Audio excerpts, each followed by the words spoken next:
Okay, welcome to part one of the Tikka 223 youth build. You'll see on the back of the stock here, I've already made some modifications. Now, we'll get into that in a second. My youngest son is 11, he's quite slightly built. And he's been wanting to get into a centerfire rifle for a little bit, but he's been, recoil shy. We started off with a Marlin 917, which is an excellent starting rifle for a young child. Obviously the 17 HMR, great flat shooting caliber. No recoil, low noise, particularly when it's suppressed. Great little caliber, great fun. So, the youngster started on some targets where, he was just lying down the prone position, having a shot, and then we moved into, the live targets, so small goats and so on. Looking for head shots or shoulder shots, neck shots. When I say shoulder shots, I mean fronts on, beside the neck. So that was great, but out past 80 yards, with the HMR and the wind that we have here, particularly in the area that we shoot, it's a bit limited. The advantages of that rifle being heavy was that, once he was in the prone position, very difficult for him to move around and get unsteady.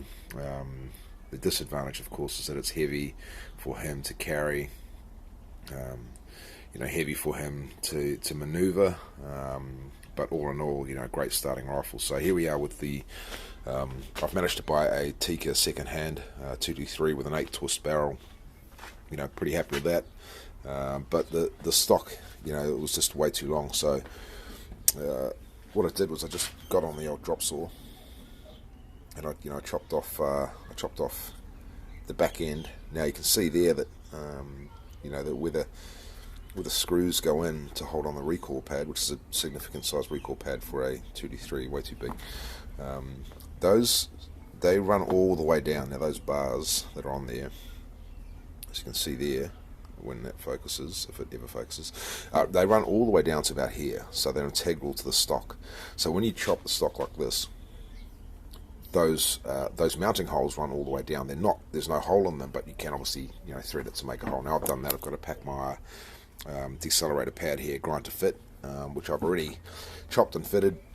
The advantages of this obviously is that for him, the rifle's still going to be heavy, but with the length of pull being shorter, he can actually get him behind the rifle. You can see here we've mounted the swivel studs, the quick release, swivel studs. I'll get my finger out the way.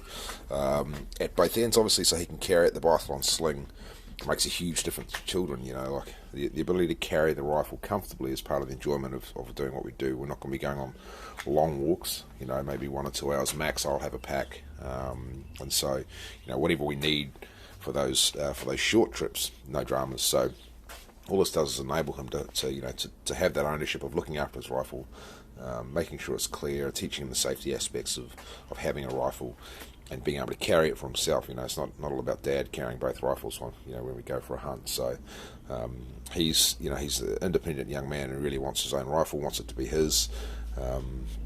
So this Tikka 223, traditionally the Tikkas are pretty accurate out of the box. The 1 and 8 twist just offers that little bit of extra variation if we want to go slightly heavy with projectiles. If we start hand loading, I hand load for my 243, so the 223 shouldn't be much of a problem. But there are some fantastic factory loads. The OSA Game King 55 grain packs a bit of a punch. He's only been shooting small goats and rabbits, and what we're really looking for is some gongs out to sort of 300 or 400 yards, and I get him a little scope that he can start to dial up. So it won't be a light rifle.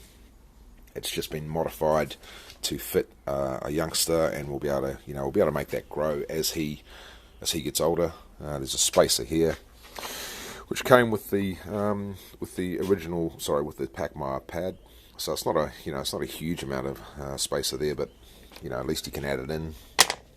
So next step from here is to get the rifle fitted up. We'll get that mounted up, and that'll be the next video, and then the optics will come from there. I'm just waiting for some payment to come in, and we're looking at some Cytron S-Tac scopes, which I think is a nice little match for this little 2D3. So next video, look out for it. Cheers.